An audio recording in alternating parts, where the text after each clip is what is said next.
L'équipe de France est en demi-finale de la Coupe du Monde. C'est un match incroyable qu'on a vu face à l'Angleterre, un match très intense. Et donc c'est parti pour le débrief. Un débrief qui sera pas forcément très structuré parce qu'il y a beaucoup d'émotions autour de ce match là, beaucoup d'euphorie et donc j'avais juste envie de faire une vidéo sur ce match là sans trop me prendre la tête.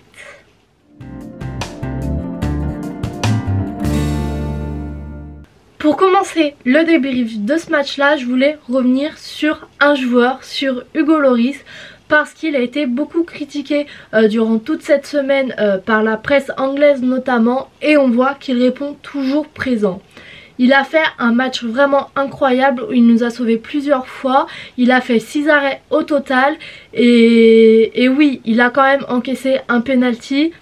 C'est pas forcément sa spécialité, un penalty c'est difficile à arrêter, donc personnellement je vois pas ça comme une faute, surtout que Harry Kane c'est un excellent tireur de penalty, donc je vois pas trop ce qu'il aurait pu faire contre lui.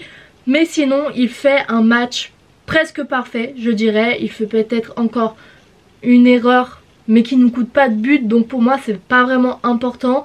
Ses sorties ont été plutôt assurées, à certains moments il nous a vraiment sauvés d'un voire deux buts, donc non, vraiment je voulais commencer cette vidéo en parlant de lui parce que c'est devenu sur ce match là le joueur le plus capé de l'histoire de l'équipe de France, et il a fêté sa 143e sélection de la plus belle des manières avec un match de patron.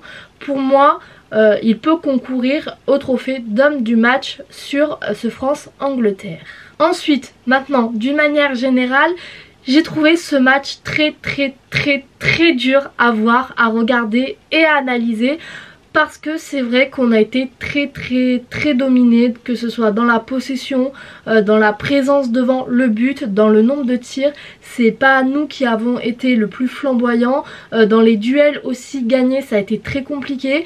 Mais au final, on s'en sort. Ça a été un beau match par le score et par les émotions qu'on a eues. Si on regarde au niveau du collectif, encore une fois, ça a très bien marché. La défense qui est pas forcément la défense qui me donne le plus confiance, au final ça marche bien si on accepte les deux pénaltys donnés un peu par cadeau, parce que les fautes commises dans la surface ne sont pas des fautes nécessaires. Mais sinon collectivement ça marche bien. Antoine Griezmann, Rabiot et d'une certaine manière Tchouaméni sont des joueurs très importants dans cette équipe de France. Rabiot et Antoine Griezmann sont tout simplement partout sur le terrain, que ce soit défensivement. Griezmann a été encore une fois parfait et nécessaire dans ses tacles, dans ses interceptions de balles, dans son intensité, dans son pressing, dans sa rugosité. J'ai trouvé que c'était vraiment un match de patron de sa part. Et pareil pour Rabiot qui lui aussi a été très présent. Son pressing nous a beaucoup aidé à récupérer la balle, et donc pour moi ces deux joueurs aussi sont des joueurs qui peuvent concourir au trophée d'homme du match sur ce match là. Pour continuer, donc les Anglais avaient mis en place un plan anti-Mbappé, et c'est vrai que je pense que ça a plutôt bien marché parce que Mbappé, on l'a pas forcément beaucoup vu, il n'a pas marqué, il n'a pas fait de grande différence dans le jeu, même si Kyle Walker avait du mal de temps en temps à le rattraper. Mbappé a beaucoup de vitesse, c'est connu maintenant, donc c'est pas étonnant de le voir dépasser forcément Kyle Walker. Mais dans le jeu, dans les passes décisives, dans les centres, je ne l'ai pas trouvé forcément très bon, mais il nous a sauvés face à la Pologne, donc c'est pas moi qui vais lui jeter la pierre sur ce match là.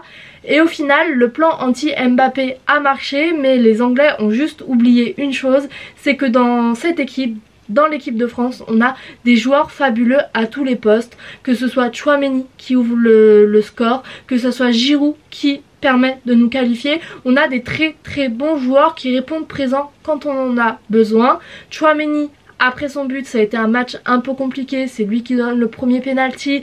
Giroud a pas été très présent à part pour ce but là, mais c'est des joueurs qui répondent présents quand on en a besoin. Giroud, on avait besoin d'un but, il a marqué le but qui nous qualifie, mais voilà, c'est pas un match incroyable, mais il est là quand on en a besoin. Pour continuer sur ce match là et pour faire une première conclusion, j'ai trouvé que oui, collectivement ça marche très bien, et surtout ce qui me rend contente par rapport à cette équipe, c'est qu'on voit une équipe de France pleine de solidarité, c'est à dire que chaque joueur joue pour les autres, joue pour le coach, joue pour la France en grand, est très solidaire, et sur ce plan là on retrouve un peu un esprit comme en 2018, et ça peut nous amener très loin dans la compétition.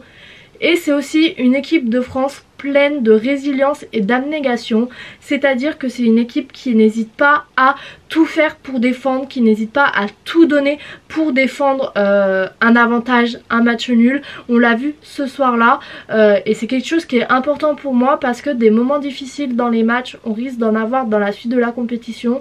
Face au Maroc on risque d'en avoir aussi, et c'est important pour moi de voir une équipe qui voilà réussit à se concentrer sur un but commun et qui réussit à tout donner pour l'atteindre. Si on regarde tout cela est valable pour la deuxième mi-temps, mais pour la première j'ai trouvé qu'on jouait plutôt pas mal. Il y avait beaucoup de combinaisons de 1-2, de choses qu'on n'avait plus trop l'habitude de voir en équipe de France, et ça fait plaisir de voir qu'on peut jouer comme cela.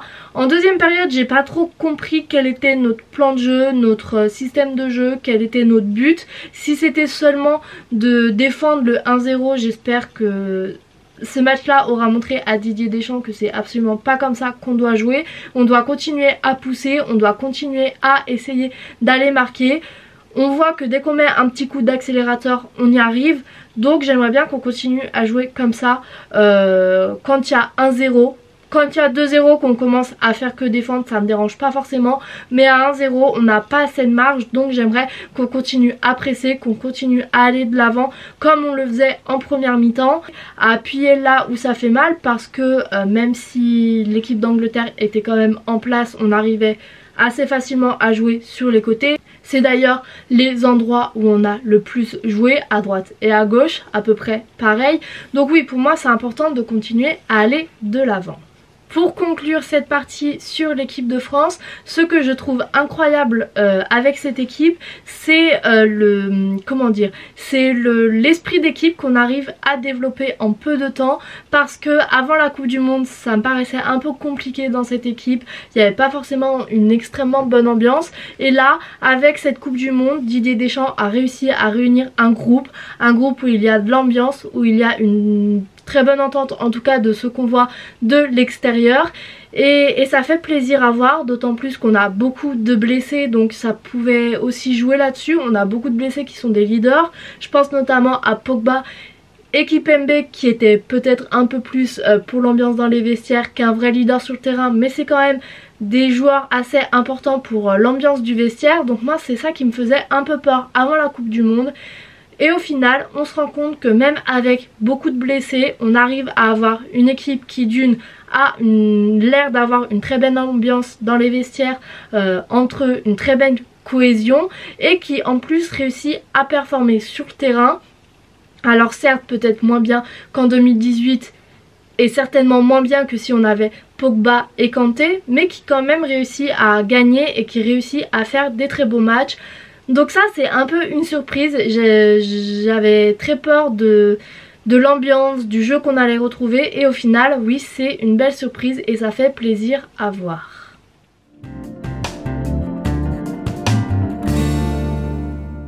Pour conclure cette vidéo, je voulais revenir et faire une petite analyse du match du Maroc, parce que c'est le prochain adversaire de l'équipe de France. Et pour cette équipe marocaine, là aussi pour moi on devra se méfier de deux choses. La capacité du Maroc à défendre devant son but pendant très longtemps. Face au Portugal, ils ont tenu pratiquement 45 minutes en défense devant leur cage, ou presque. On voit d'ailleurs sur la heatmap où il y a une grosse concentration devant les cages. Et la deuxième chose dont on devra se méfier, c'est que tout en défendant, ils arrivent à se créer des transitions et des contre-attaques qui vont très vite, et ils ont peut-être un peu de déchets techniques devant les cages, mais s'ils règlent ce problème, leurs contre-attaques peuvent être très dangereuses. Donc pour moi c'est ces deux choses là dont il faudra se méfier, parce qu'il ne faudra pas se laisser endormir par leur tactique défensive, où on peut très vite avoir 7-8 joueurs en défense parce que ça va aller très vite en contre-attaque et donc faudra pas qu'on concentre tous nos joueurs devant les cages et n'avoir personne en repli défensif derrière parce que ça peut nous faire défaut. On joue pas trop comme ça donc il n'y a pas forcément de quoi avoir peur, mais quand même c'est voilà, c'est deux choses dont j'ai le plus peur pour le match face au Maroc et dont il faudra se méfier. Pour cette vidéo je vais m'arrêter là, je voulais pas faire une vidéo trop longue, j'ai envie d'aller un peu profiter de l'ambiance qu'il y a autour de cette victoire. Donc j'espère que cette vidéo vous aura plu et quant à moi je vous dis à bientôt pour une nouvelle vidéo, à bientôt pour le débrief de France-Maroc et salut!